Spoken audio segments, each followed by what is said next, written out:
সকাল দিকেই তো আছি।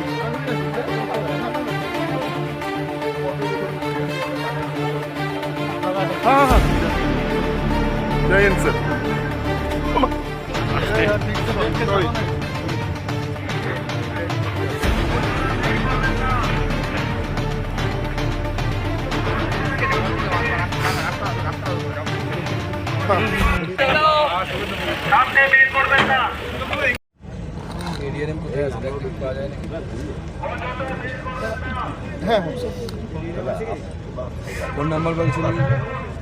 এখনো পর্যন্ত যে তদন্ত, প্রাথমিক তদন্ত যতটুকু হয়েছে তাতে বোঝা যাচ্ছে যে আমরা মিনিস্ট্রির সাথে কথা বলে বা রেল মিনিস্টারের সাথেও আমি এই আসার পথেই কথা বললাম, যতদূর জানতে পেরেছি যে হিউম্যান এররের ফলে এই গন্ডগোলটা হয়েছে। এক্ষেত্রে যেটা এখনো পর্যন্ত তদন্তে উঠে এসেছে, আরও গভীর তদন্ত হলে আরও বোঝা যাবে পরিষ্কার করে যে যিনি সিগন্যাল, মালগাড়ির যিনি ড্রাইভার ছিলেন তিনি সিগন্যাল কোনো কারণে মিস করে গেছেন আর কি। এখনো পর্যন্ত সেটাই আমরা পাচ্ছি। আগামী দিনে আরও তদন্ত যত গভীরে হবে, যত এক্সপার্টরা এসে আরও বিশদে তদন্ত করবে, তত আমরা অ্যাকুরেট করব।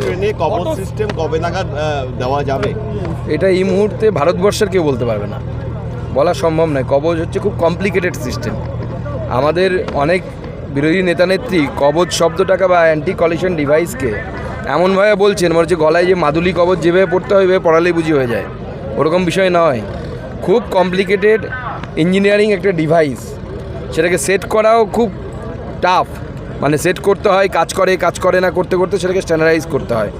গোটা দেশেই এটা চলছে, খুব দ্রুত গতিতে চলছে এবং সব থেকে বেশি রেলের বাজেটে গুরুত্ব দেওয়া হচ্ছে সুরক্ষাকে।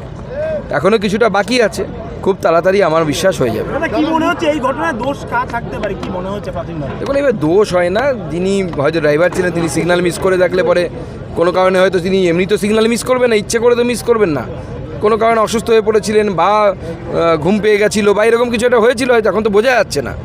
আমার মনে হয় তদন্ত হোক, আরও বিশদে তদন্ত হলে আমরা বিষয়টি জানতে পারবো।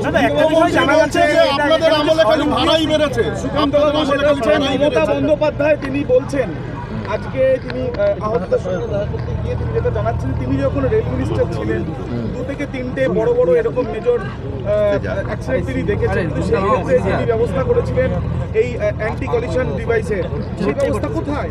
ওনাকেই তো আমরা জিজ্ঞেস করা উচিত যে উনি রেলমন্ত্রী থাকা অবস্থায় কতগুলো রুটে কত সংখ্যায় অ্যান্টি কলিশন ডিভাইস লেগেছিল, জিজ্ঞেস করুন না, বা আপনারা আরটিআই করে তথ্য বের করুন।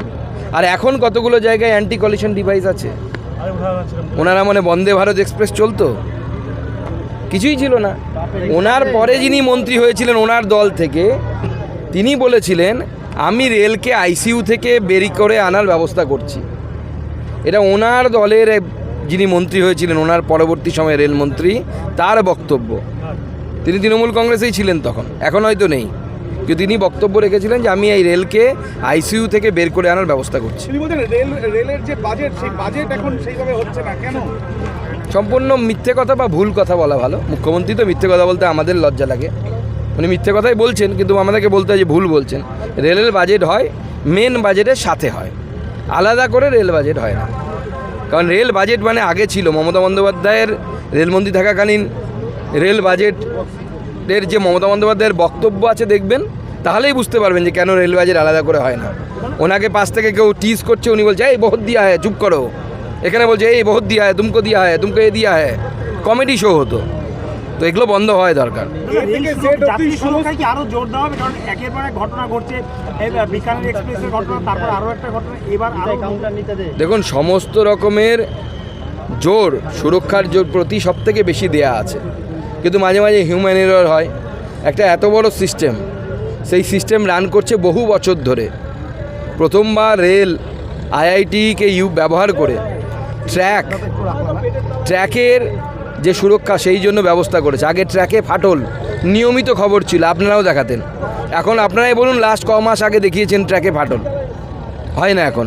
তো একটা একটা করে সমস্যার সমাধান হচ্ছে। ব্রিটিশ আমলের তৈরি এই রেল, অনেক রেলপথ ব্রিটিশ আমলের সময় হয়েছিল। মুখ্যমন্ত্রী বলছেন তিনি রেলের A to Z তিনি জানেন, তার সময় রেলের অনেকগুলো স্টেশন হয়েছে, মেট্রো স্টেশন হয়েছে। দেখুন, আমার মনে হয় রেলমন্ত্রী বর্তমান যিনি রেলমন্ত্রী আছেন তিনি আইআইটি পাস আউট, সম্ভবত মেকানিক্যাল ইঞ্জিনিয়ার, MBA করেছেন বিদেশ থেকে, IAS অফিসার ছিলেন।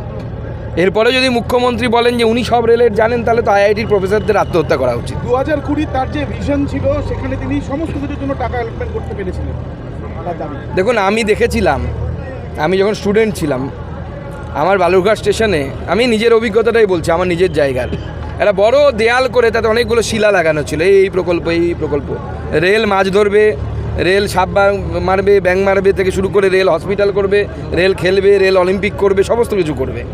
এরকম রেল তো ভারতবর্ষে কেন পৃথিবীতে কোথাও নেই। ওনার কোনো পয়সা বাজেটে ছিল না, এমনকি বাজেটে কোনো পয়সা দেননি। এমনকি এই মুহূর্তে পশ্চিমবঙ্গের মেট্রো রেল একমাত্র মেট্রো রেল ভারতবর্ষের, যেটা সম্পূর্ণভাবে কেন্দ্র সরকারের টাকায় তৈরি হচ্ছে।